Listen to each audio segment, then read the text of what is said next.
Hello everyone, how are you doing? This is MD Tech here for another quick tutorial. In today's tutorial, I'm going to show you how to view saved website data on your Safari web browser.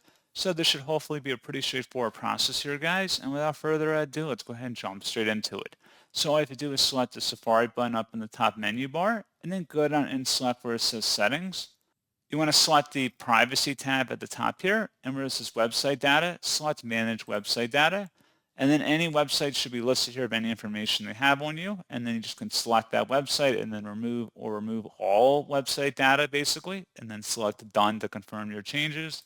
And that's pretty much it.